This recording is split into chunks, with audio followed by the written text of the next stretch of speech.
The Independent National Electoral Commission, INEC, says it will write the Inspector General of Police to investigate and prosecute the resident electoral commissioner for the state, Udu Yunusa Ari. INEC will also write the secretary to the government of the Federation, Boss Mustafa, to brief President Buhari about Yunusa Ari's actions. Meanwhile, a court has fixed April 26 to entertain the ex parte application by APC governorship candidate Aishatu Dairo in the Adamawa supplementary governorship election. Binani is asking the court to determine whether INEC can take any further steps on the declared governorship election results made by its resident electoral commissioner, Udu Hari. Joining us now to discuss the just concluded governorship supplementary election in Adamawa State, the breach of protocols by the INEC resident electoral commissioner in the state, and the legal twist by the APC candidate Senator Aishatu Binani, is Kunle Adegoke, a senior advocate of Nigeria. Good morning, Mr. Adegoke, and thank you very much for joining us on the morning show. Well, good morning, Dr. Abati. It's my pleasure to be here. Thank you for joining us. Well, quickly, first, the ex parte application by the candidate of the APC in the governorship election in Adamawa. His Lordship has now adjourned the case for hearing till April 26, and he has asked counsel to address him on the issue of jurisdiction. Is this something that anyone should still worry about, considering the fact that INEC has already announced a winner in that election? Does that render the ex parte application now academic? Thank you, Dr. Abati. The developments in Adamawa in the past few weeks really are cause for concern. And interestingly, we are happy that parties are not taking laws into their own hands, but rather are approaching the court of law, whether rightly or otherwise. The ex parte application before the court is one that every court must tread cautiously about. For orders made ex parte may have a tendency to affect the right to fair hearing of the adversaries. And while it may be aimed at doing justice, anything that is done in violation of the right to fair hearing of a particular party or citizen is a nullity in the eyes of the law. And that must have informed His Lordship to direct counsel to the applicant to rather put the other party on notice so that the application can be argued and robust reasons can be proffered by either side why the court should hear the application in the first place, because anything done by the court without jurisdiction is equally a nullity and a waste of time and taxpayers' money. Now, having said that, I do not think there is really anything to worry about insofar as the court is already entertaining the application. The court is ready to entertain the application, as fixed a date. If perhaps the court finds out that the decision of INEC to go ahead and take further steps is wrong in law, then the court may be able to grant a decision that may nullify such steps taken by INEC. Whether the court has such powers or otherwise is a different issue. And where the court judges that the commission has the power to do what it has done, definitely it will refuse whatever application a party has brought in this regard. The implication is that the ex parte application has been converted to one on notice. It is no longer an ex parte application because the other party will be available to equally now advance reasons why the application should not be granted. I think that is the position for now. Well, thank you, Mr. Adegoke. I'd like you to examine the actions of the resident electoral commissioner in Adamawa State, Malam Ari, whereby he declared the winner of, and hence the reason for this court case in the first place. According to electoral law, we had already talked about the fact that by law, the returning officer should be the one making this declaration, but he went ahead to do so, and INEC has called for his suspension and barred him from their offices. The question is that people are asking for more. Beyond a suspension, beyond an investigation, what they're asking is for the police or the security operatives to arrest him as he clearly violated the law. They're also bringing into question any complicity, perhaps, with Senator Binani, who promptly read an acceptance speech following this announcement. What's your view on this? What should be the next step, especially for in terms of lessons for the future? Yes, the development has actually generated a lot of furore in the public circles, and people are actually agitated, which is quite right to be so. However, I believe that the step taken by the resident electoral commissioner in this instance may be quite questionable, without prejudging whatever would be the outcome of the referral that INEC is taking to court with respect to prosecution of the resident electoral commissioner.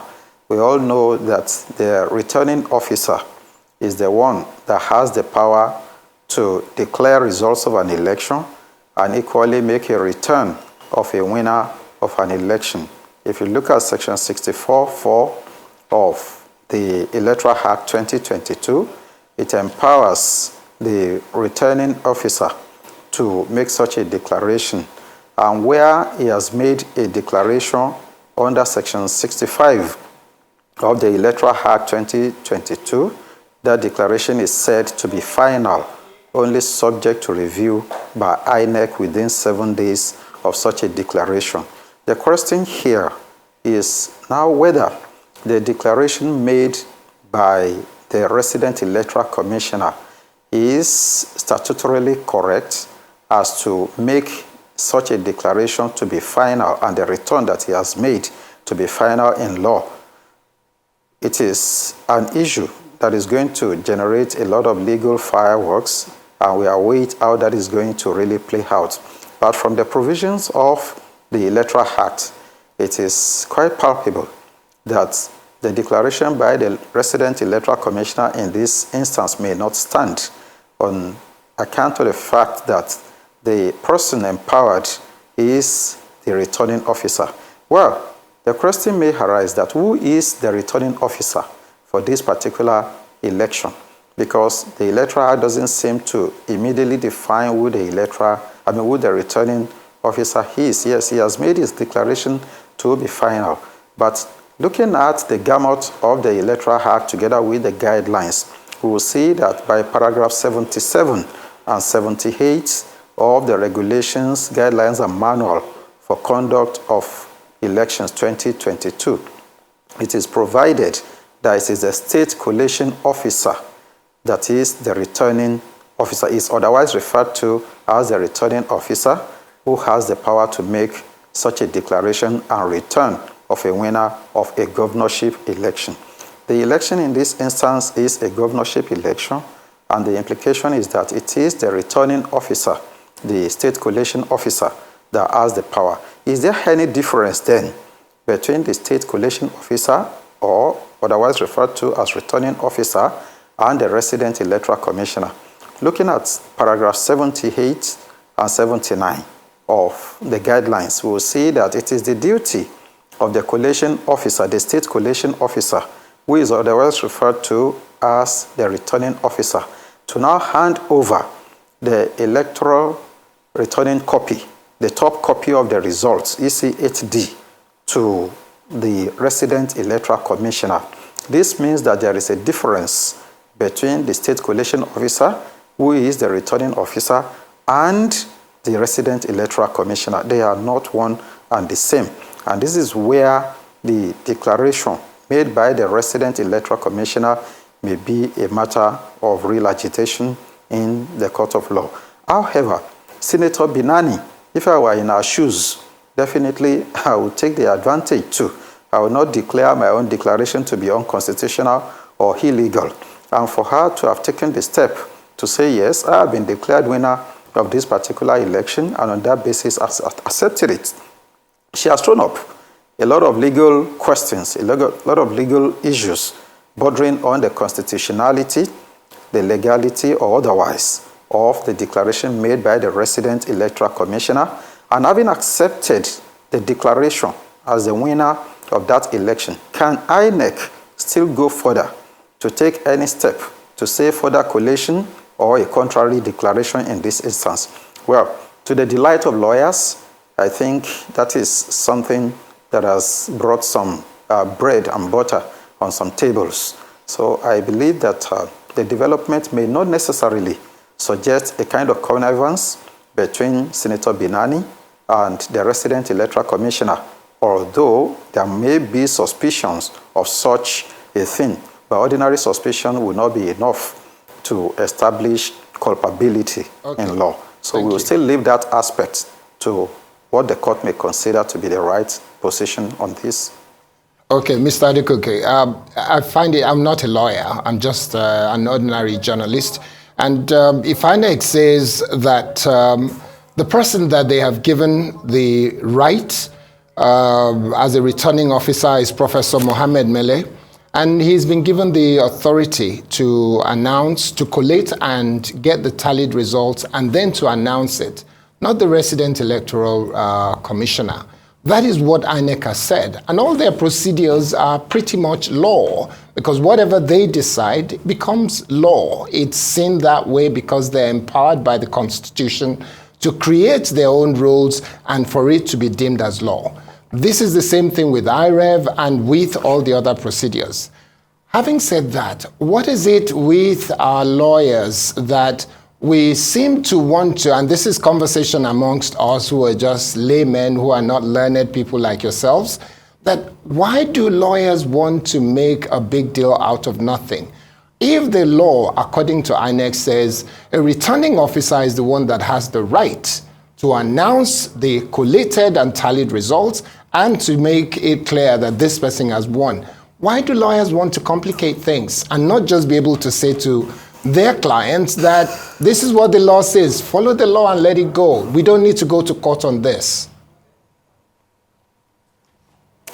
Right. Thank you very much. That is a question that is an indictment on my own practice too.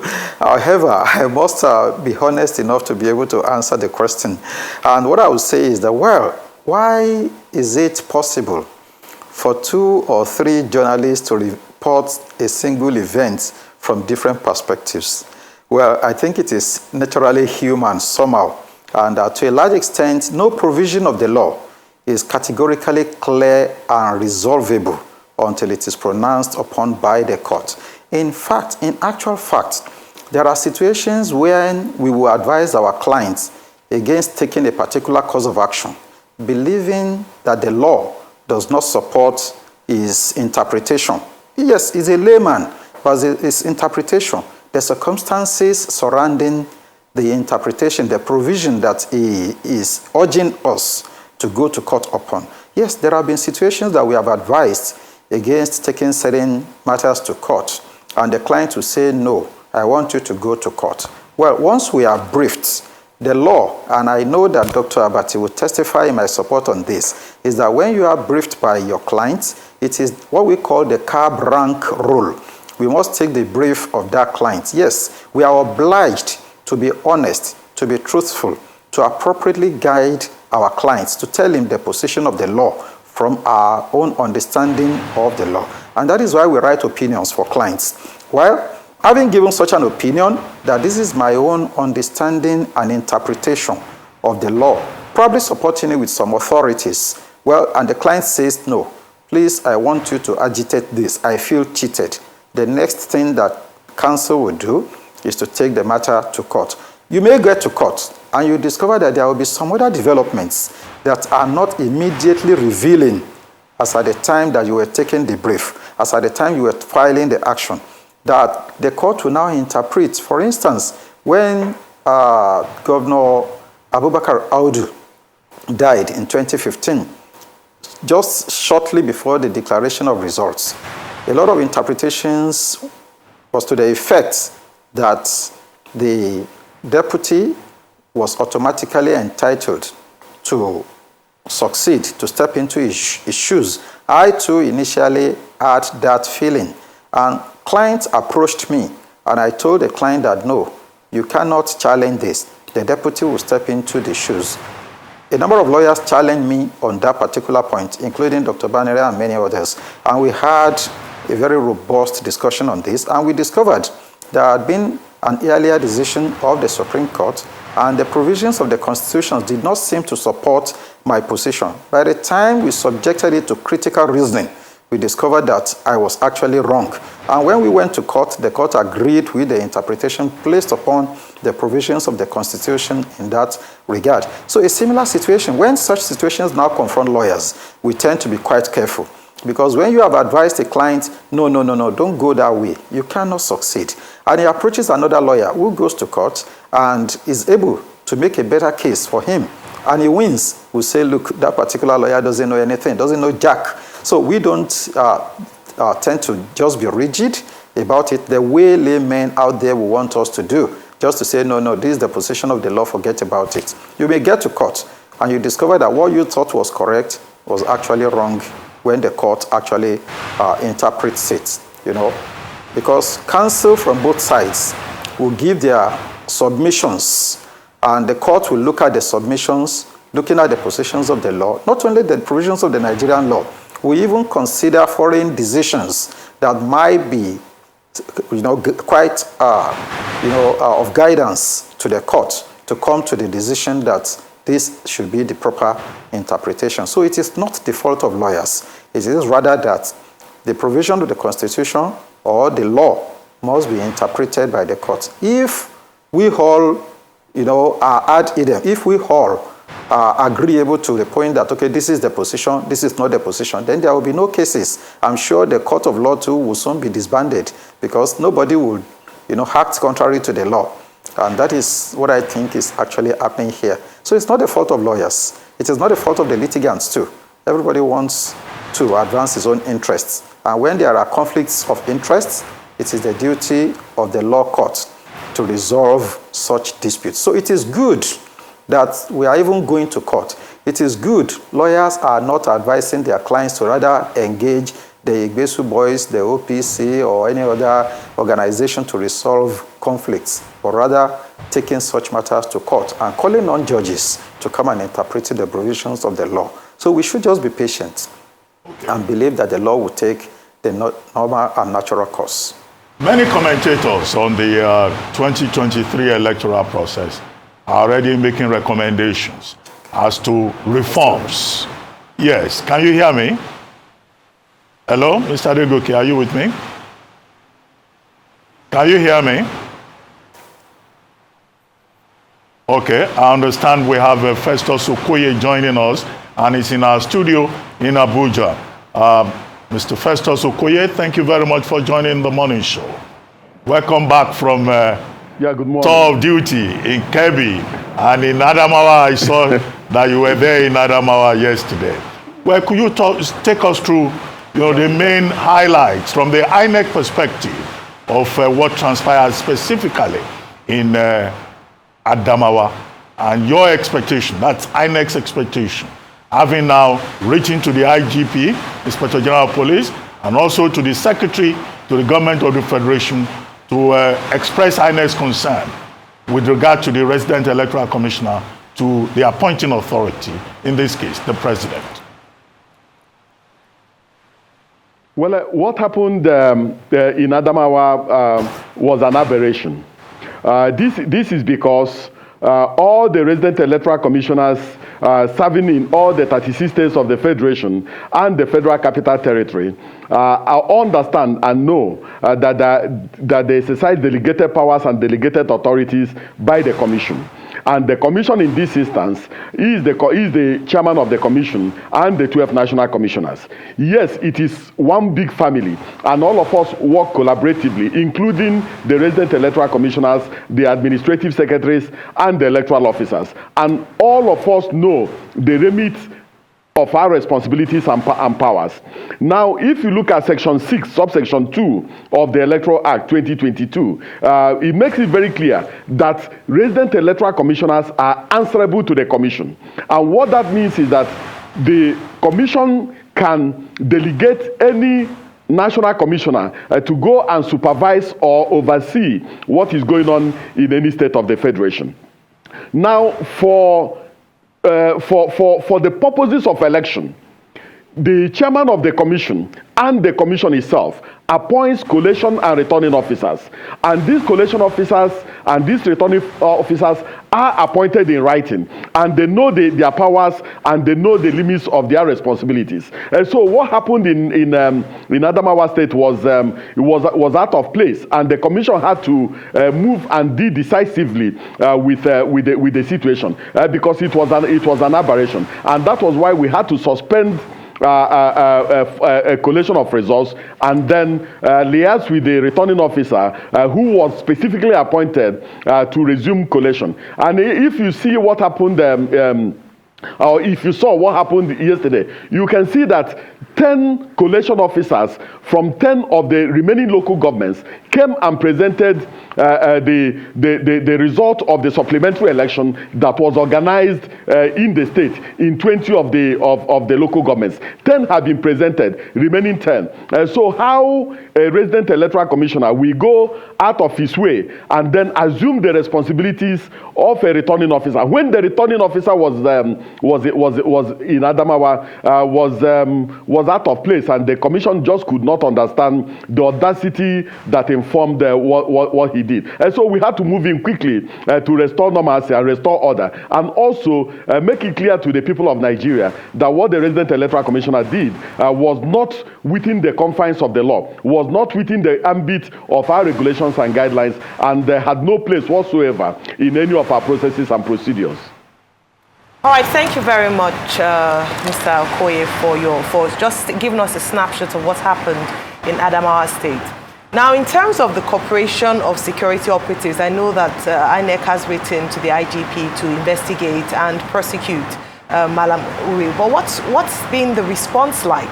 Because a number of people are saying that they're not quite encouraged, shall I say, by the response of, there should be a speedy response. You summoned him to Abuja. It should have been an immediate warrant for his arrest without, what has been the response so far? Well, we are confident that the Inspector General of Police will do the needful.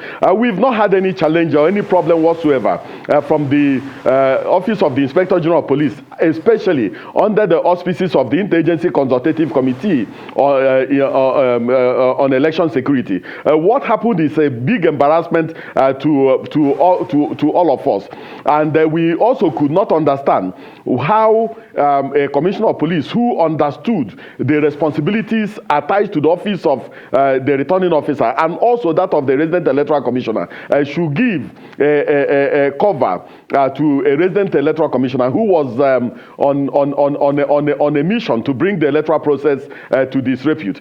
So we are confident that the Inspector General of Police will move quickly, effect arrest, carry out investigation, and if a prima facie case is established against the resident electoral commissioner for Adamawa State, the commission will move and possibly do the prosecution itself because the power to prosecute electoral offenders resides with the Independent National Electoral Commission. So we may likely carry out the prosecution ourselves. But we have written to the Inspector General of Police. I don't know whether the letter has been delivered because the letter was being prepared as at the time I left Adamawa State in company of Sam Olumeku, National Commissioner, and the returning officer for the Adamawa governorship election. But I'm confident that either yesterday or today, today that the Inspector General of Police will get the letter and the necessary machinery will be put in place to do the needful relating to the resident electoral commissioner for Adamawa State. We have to round up now. Mr. Okoye, just a quick one. The action of the resident electoral commissioner, Mr. Ari, seems unprecedented. But there are other things that people have mentioned regarding this election 2023. Why did INEC take action on this one and did so very speedily, though some said it's a bit slow? And yet, in other places like River State and so on, INEC did not seem to have done much.